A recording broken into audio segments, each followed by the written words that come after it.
This is my computer. Alright, let's stop and pause it right here before this train wreck of a video starts. These are 5 things you don't want to do while making a PC video. Step 1, don't be me. Step 2, kill all the flies in your room. It makes it look really bad. Step 3, make sure you have all the tools for this video, aka screwdrivers, thermal paste, and an air can, because you know damn straight your computer is dusty. Today, we're going to be upgrading this baby girl with a Ryzen 9. 4th step in my list is make sure your BIOS are compatible. As you can see here, after I installed my processor, I realized, oops, I need to update my BIOS. Damn, what an idiot move. Maybe I should have knew that. Well, here's a video for you. Step 5, kill all the flies. Kill the flies. 5900X.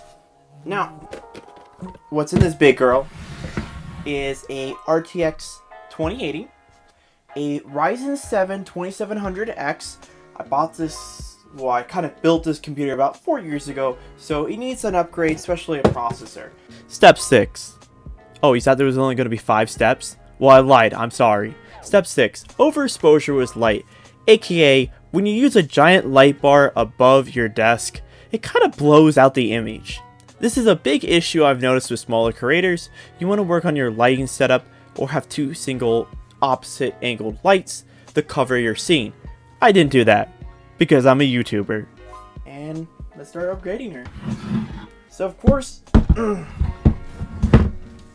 this baby girl's dusty. I don't think people realize how dusty their stuff gets, especially me. I live by myself with no animals, and this baby was coated. But we're going to take out the thumb screws in the back corner and really get into this young lady. This thing doesn't come loose. Now, this case I have on this computer is a DIY PC case. You know why it's called DIY PC case, because you can't afford the name brands. So, got an RTX 2080. Baby girl, ASRock B450, 16 gigs of RAM. I want to upgrade that. Frostbite, these are coolers that are no longer get made. DIY case was nice RGB, and a gold watt 650 power supply. So it's a pretty good build overall. I mean, I don't see much problem with it, but of course I need to upgrade this baby girl to a better processor. And the thermal paste I am using is the TM30 by Corsair. Holy crap, baby is dusty. Ooh.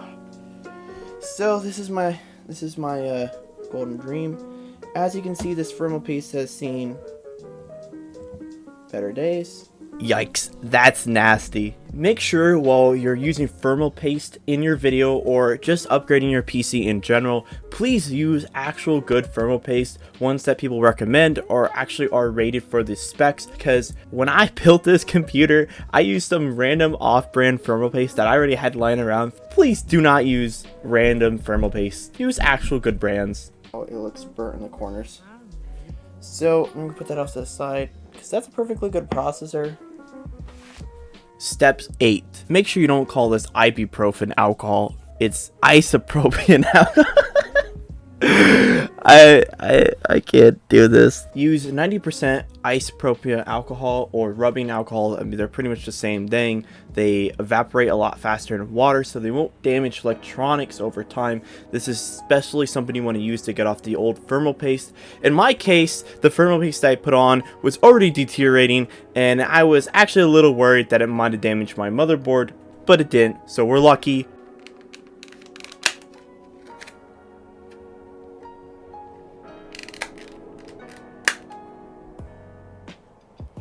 Alrighty. Okay, so got thermal paste all over my hands. That's nice. It's gold color thermal paste.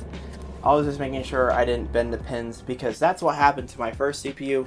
I bent the pins. Whoa. I did not bend the pins. I bought it with bent pins. The guy that I bought it off eBay said the processor was in good hands. Well, this guy, didn't put it in the plastic casing right, and AMD used to have a little corner so it would go in a certain way in the plastic casing, but if you put it in the opposite way and squeeze it together, you would bend the corner pins. Now luckily it's just a grounding pin, but the story goes I bought a processor with bend pins and I didn't bend them myself, so it's not my fault.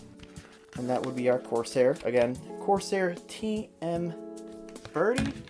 It's a pretty cheap thermal paste.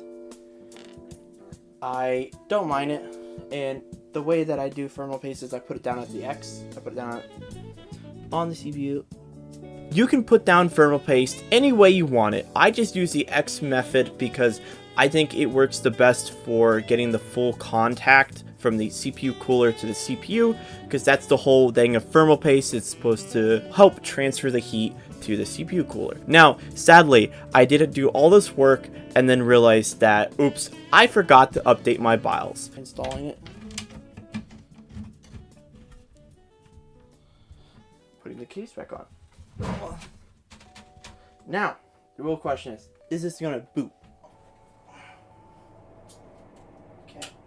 Power to where everything lights up. Hard drives are booting on.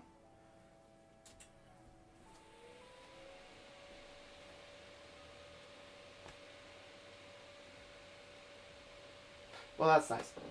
When I was reading my driver's support, or the BIOS, what my motherboard's BIOS supported, it did say Ryzen 5000 series, and that's what this processor is under.